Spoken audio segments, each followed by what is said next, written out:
আসসালামু আলাইকুম সবাইকে স্বাগতম ফাতেমাস কিচেনে। আশা করি যে যেখান থেকে আমার এই ভিডিওটি দেখতেছেন সবাই অনেক বেশি ভালো আছেন। আলহামদুলিল্লাহ আমিও ভালো আছি। আবারও চলে আসলাম নতুন আরও একটি রেসিপি নিয়ে। আজকে আমি তৈরি করব চিকেন পাকুড়া, সেটাই আপনাদের সাথে শেয়ার করব। এটা তৈরি করা যেমন সহজ, খেতেও ভীষণ মজা। চলেন তাহলে কিভাবে তৈরি করি সেটাই আপনাদের সাথে শেয়ার করি। এর জন্য এখানে মেজারমেন্ট কাপের আমি 1 কাপ চিকেন নিয়েছি। চিকেনটাকে আমি একটু ছোট ছোট করে কেটে নিয়েছি। তারপর এখানে আমি দিয়ে দিচ্ছি মশলা। দিয়ে দিলাম 1 চা চামচ মরিচ গুঁড়া, ধনে গুঁড়া, জিরে গুঁড়া, গরম মশলা গুঁড়া, আর দিচ্ছি আদা রসুনের পেস্ট, আর দিচ্ছি পরিমাণ মতো লবণ। তার সাথে দিচ্ছি 1 টেবিল চামচ সয়া সস। এখন সবগুলো উপকরণ ভালোভাবে চিকেনের সাথে মেখে রেস্টে রেখে দেব আমি 20 মিনিটের মতো। যেহেতু আমার হাতে সময় খুব কম ছিল সেই জন্য 20 মিনিট রেখে দিলাম।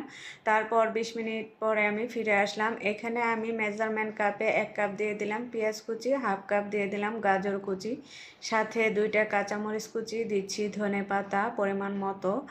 আর পেঁয়াজ কুচিটা এই পাকুড়াতে একটু বেশি দিতে হবে, তাহলে খেতে অনেক বেশি মজা হবে। এখন সবগুলো উপকরণ আমি চিকেনের সাথে একটু ভালোভাবে মিশিয়ে নিয়েছি। তারপর এখানে আমি বাইন্ডিংয়ের জন্য দিয়ে দিচ্ছি ময়দা। এখানে আমি 1 কাপ ময়দা নিয়েছি, আর 1 কাপ ময়দা থেকে আমি অল্প অল্প করে দিব। আর চিকেনগুলো সবজির সাথে ভালোভাবে মেখে মিশিয়ে নেব।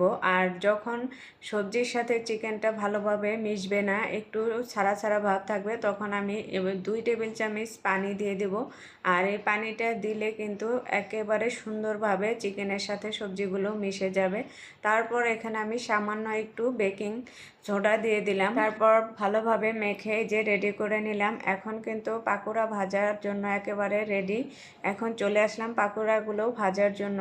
আর এদিকে আমি তেলটা আগেই প্যানে বসিয়ে রেখেছি। এখন তেলটা গরম হয়ে গেছে। একে একে এখন পাকোড়াগুলো দিয়ে দিচ্ছি।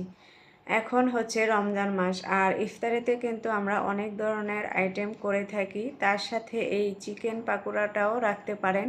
এটা তৈরি করা যেমন সহজ, খেতে কিন্তু ভীষণ মজা। আর বাচ্চারা তো এই চিকেন জাতীয় যে কোনো জিনিসই খেতে ভীষণ পছন্দ করে। শুধু আমার বাচ্চারা বললে ভুল হবে, সবার বাচ্চারাই কিন্তু চিকেন জাতীয় খাবারটা খেতে বেশি পছন্দ করে আমার মনে হয়। যাই হোক, এদিকে কিন্তু আমার চিকেন পাকোড়াগুলো ভাজা হয়ে গেছে। এখন আমি নামিয়ে নিচ্ছি। আর যখনই এরকম ব্রাউন কালার হয়ে আসবে তখনই কিন্তু নামিয়ে নিচ্ছি। আর সেমভাবে আমি সবগুলো পাকোড়াই বানিয়ে নিয়েছি। আর এই যে এখন পাকোড়াগুলো পরিবেশন করে নিয়েছি। আর আজকে আমার এই চিকেন পাকোড়া তৈরির রেসিপিটি কেমন লেগেছে অবশ্যই কমেন্ট করে জানাবেন। আজকে এই পর্যন্তই, আবারও চলে আসবো নতুন কোনো রেসিপি নিয়ে। সে পর্যন্ত সবাই ভালো থাকবেন, সুস্থ থাকবেন। আল্লাহ হাফেজ।